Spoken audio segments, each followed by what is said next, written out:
to do it temporarily. The whole point of me doing this is for me to learn now, but for this to end up being my full-time job. I want to be able to send my kids off to college because of what I'm doing right now.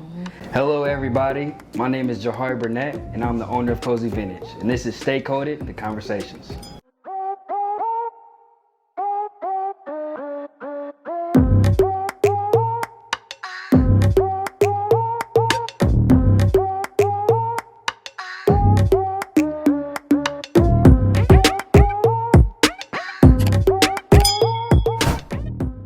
Tell us a little bit about yourself and give us a little bit of your story.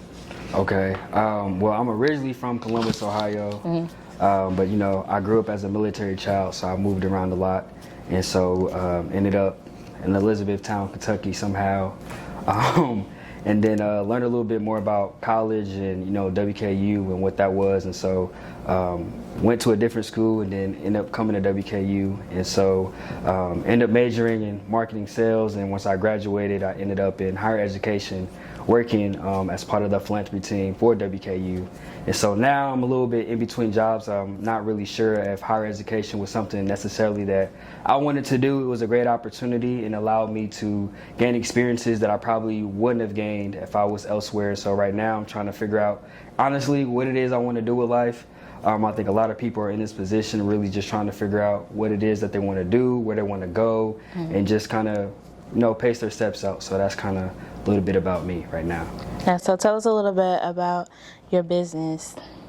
So my business is Kozy Vintage. So Kozy Vintage is a vintage style clothing brand that basically strives to showcase and exhibit the Black perspective and Black experience through clothing and video content. And so what we try to do basically with the brand is with the clothing that we kind of do, try to be different.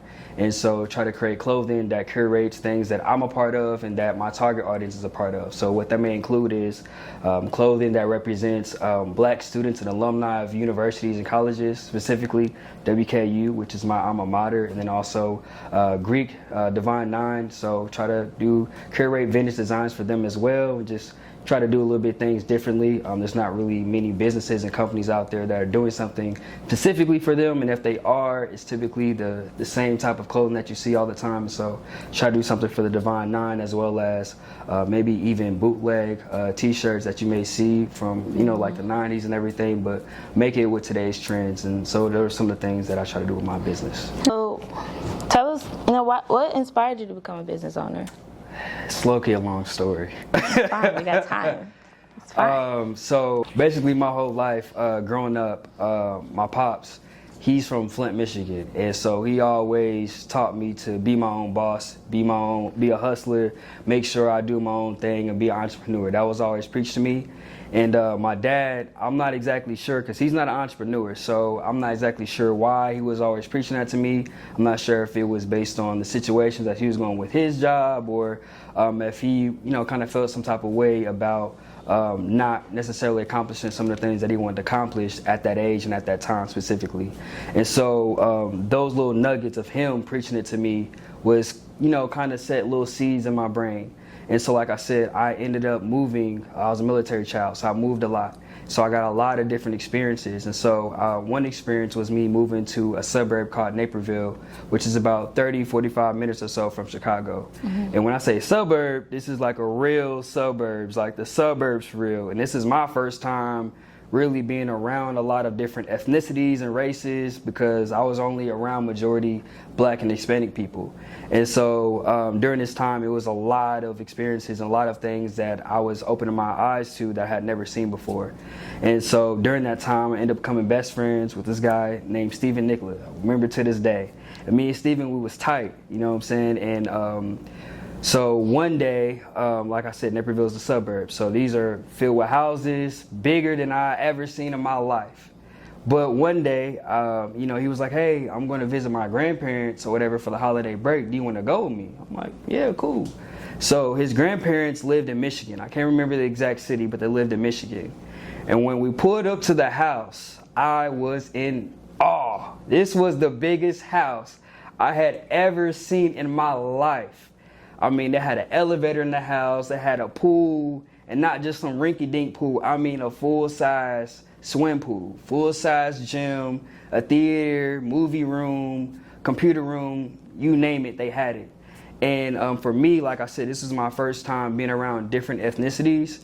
But because of that, I'm still young and I'm not thinking, oh, only white people get to have this or black people can't have this. To me, I never thought that anybody would ever be to have this outside. If they wasn't a musician or athlete, I didn't think that was really doable for anybody. And so on the trip, I learned that they were entrepreneurs themselves. They had just recently retired, but they were franchise owners and they were owners of like storage units and different businesses. And once they said that to me, it was more C's. My dad had said this, entrepreneur, be your own boss. And then I firsthand see it myself, what it looks like to be your own boss and the things that you can accomplish by doing that. So then that happens. So then we fast forward, and I end up in Elizabethtown, Kentucky, of all places. I was pissed. I had no clue what I was doing in Kentucky. But it just so happened the high school that I was going to had marketing courses. And my mom knew that I was always interested in business because I was one of those kids in school who was trying to sell candy, shoes, whatever the case it was, maybe for some money. And I was always promoting myself, trying to get more customers and everything. So she always knew that I was interested in business.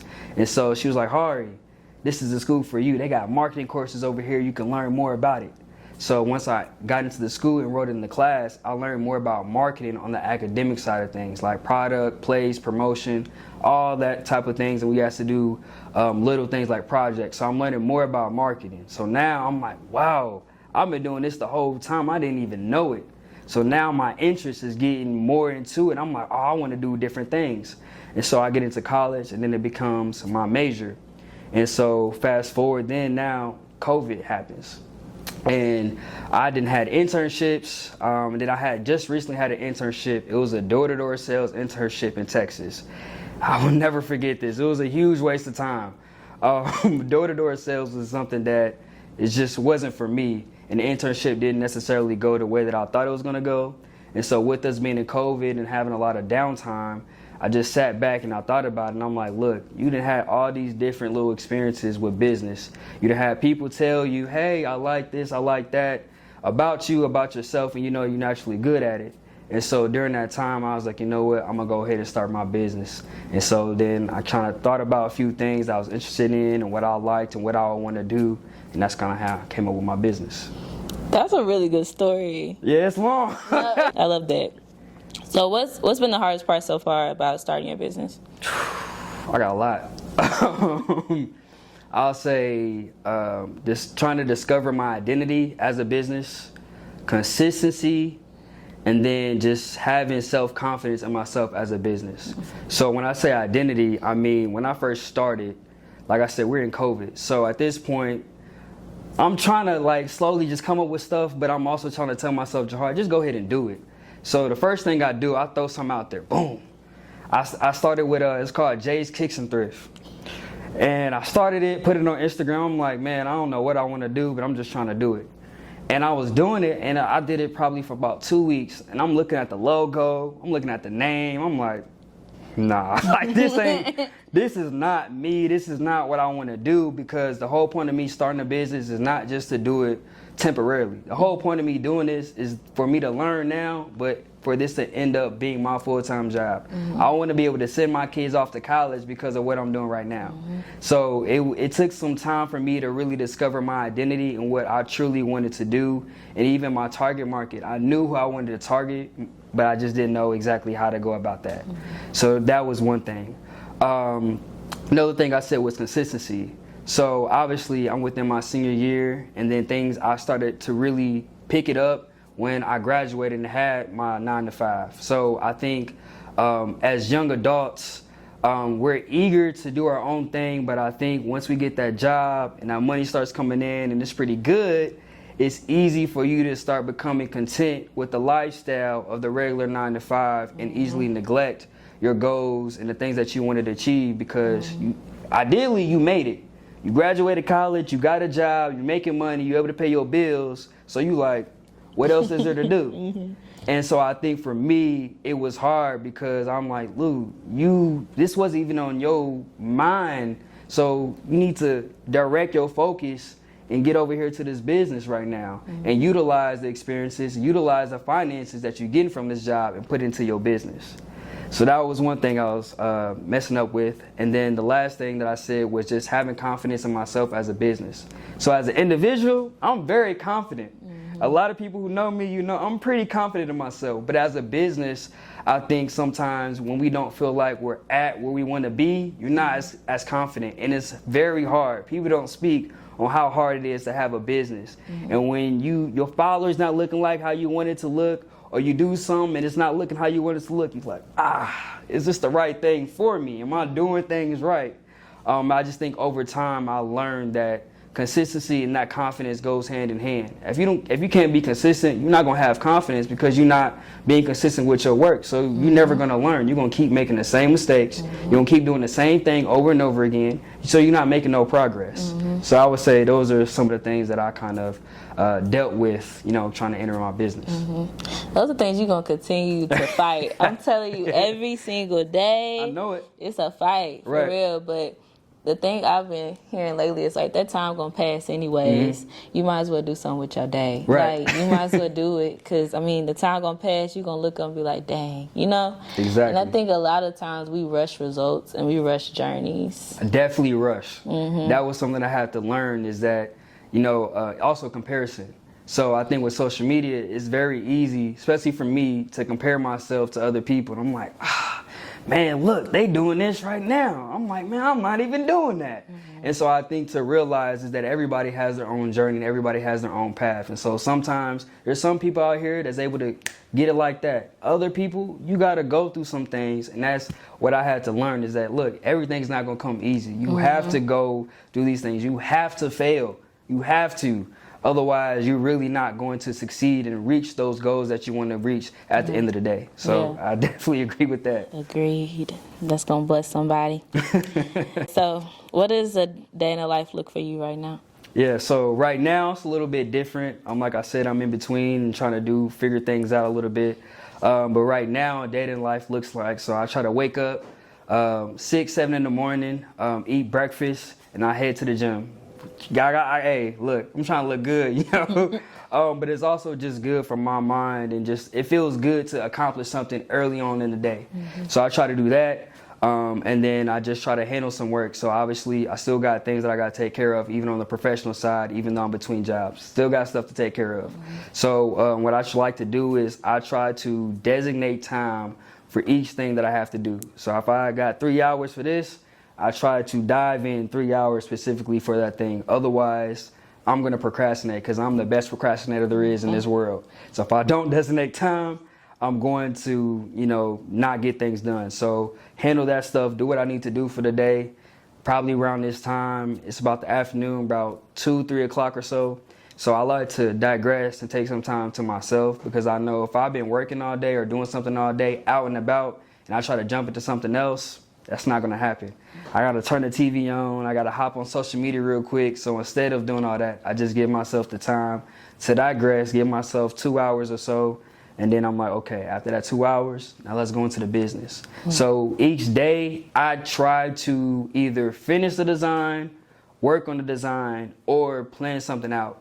I learned that being able to plan stuff out ahead of time is way easier because then it gives you the opportunity to change stuff up, erase stuff, or come up with new stuff. And so I like to kind of do that, and I know I'm working on collaborations and different things, so being able to work ahead of time kind of gives me that opportunity. And then I work on my business as much as I can by that time because it's the end of the night, I got nothing else to do. And so then I probably stop around 8 or 9 o'clock just to give myself a digress before I go to sleep. So enjoy a little bit of time, enjoy a quick snack, watch a game, and then that's the end of the night, and then probably do it again the next day. Yeah. So you do all your designs yourself? So my first design, the very first thing I did, I had my best friend, his girlfriend, now wife, she made that design. When I first got into this, first of all, I didn't start off as designing my stuff. I started off as like a buy-sell trade business. And I realized that it wasn't me. It wasn't working. It was something that I like to do individually. But I think when you start doing certain things for profits, you have to realize what you really want to do and where you want to go with it. And I realized it just wasn't working, and it wasn't targeting and hitting the audience that I wanted to target the way it was hitting. And so my mom actually gave me the idea. And once I kind of did the first design and see how things went with that, that's what kind of made me be like, I should go ahead and do this myself, because it makes sense to me to pay somebody to do a design every time I wanted to do something. So I taught myself how to do it. I started taking online classes. It was free classes. You get a free trial, free 30-day trial. So you know me, I put in one email. After them 30 days was up, put another email in to go ahead and get these free courses to teach me how to do this. And so once I started understanding the basics, now I'm going on YouTube, asking specific questions. And now I got a tutorial right here, and I got Photoshop right here. And I'm going back and forth, back and forth. So then I just kind of did that for a couple months and kind of was able to teach myself how to do it. What does the word vintage mean to you? I think vintage can mean a lot of different things. Like I said, I started off buy and sell trade. So in that world, vintage means authentically from that specific time. A shirt specifically from that time. So a shirt specifically from the 90s, it was made in the 90s, and it's specifically from a certain brand. It has a certain tag on it, a certain type of stitching. So in that type of world, that's kind of what vintage looks like. What I do now and what my business is now, vintage more so looks like the type of designs that it is, the type of marketing that I'm doing, because although it's maybe vintage, when my marketing, I like to also try to incorporate things that people may have experienced while they were younger. So that's kind of what I use as vintage. Maybe it's different colors that I use. Maybe it's the type of t-shirt blanks that I use. So I think vintage can be a lot of different terminologies, but you know, it's kind of the same thing at the end of the day. What makes your brand unique to other brands? My brand is different from other brands specifically because, for one, my target audience is specifically Black people. There's not too many businesses, especially clothing businesses nowadays, that specifically targets Black people. Now, obviously, anybody can wear my stuff, but specifically targets Black people. Then also with the marketing that I do. So for all of my drops, I try to use photo shoots and video campaigns by your boy JD Media. But I use those video campaigns because I realize in the social media world today, there's not a lot of people, especially clothing brands, that kind of do like campaigns that just kind of upload their clothes up there and it's like, hey, buy this. And it doesn't really reel the people in. I remember as a kid growing up, when it was something new, it was a commercial. And those commercials grabbed you in. I remember music videos, like 106 in Park was something that I was watching every afternoon after school, and realizing how they try to incorporate their music with the music videos and how much you love the music more because of the music video.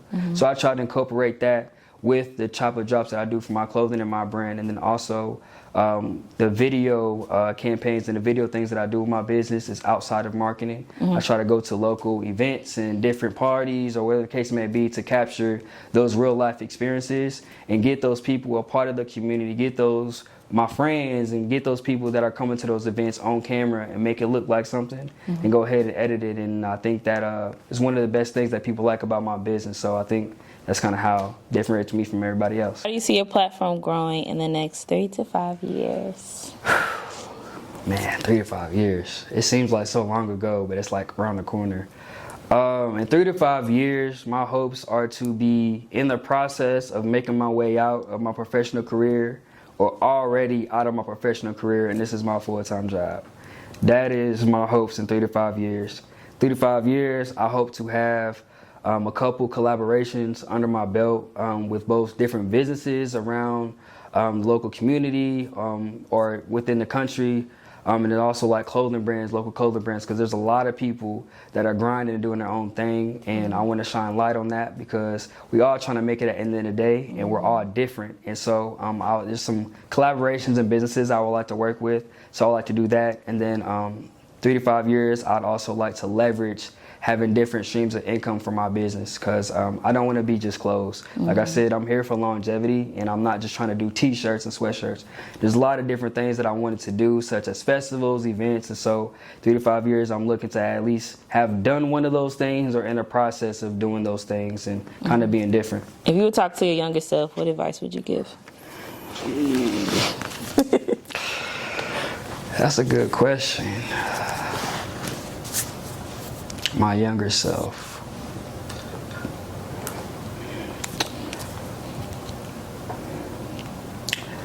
I would probably say to my younger self is that you are more than what you think. And what I mean by that is, I just said that right now I design my own stuff. Beforehand, I had this idea of what I wanted to do way back in high school. This ain't something that just popped up to my head because of COVID. This is something that I had been thinking about. Like I said, my mom is a huge influence on me. So clothing and fashion and those type of things have been a part of my whole life. But I never took the leap of faith because, for one, I think I was scared to take the risk. I was scared of failure. And then for two, I felt like I wasn't creative. I had an experience, when I lived in Puerto Rico, I had experience being a part of a yearbook. Like a yearbook club, yearbook class, whatever you want to call it. And we had to use Photoshop. And I had no clue how to do it. But the teacher that we had wasn't necessarily the best teacher. And because of that experience, I felt like I couldn't do it. I felt like it was too proficient for me, and I couldn't do it. So now look where I'm at. So imagine where I could be at if I would have started a little bit earlier, or would have done these things a little bit earlier, what I could have done. So I think for myself, is just have that confidence in, like, you are more than what you are, and God puts things in your heart for a reason. Follow that. So I'll probably say that. What's up, everybody? My name is Jahari Burnett, and I'm the owner of Kozy Vintage. And this is Stay Coded, the Conversations. All right, that's a wrap.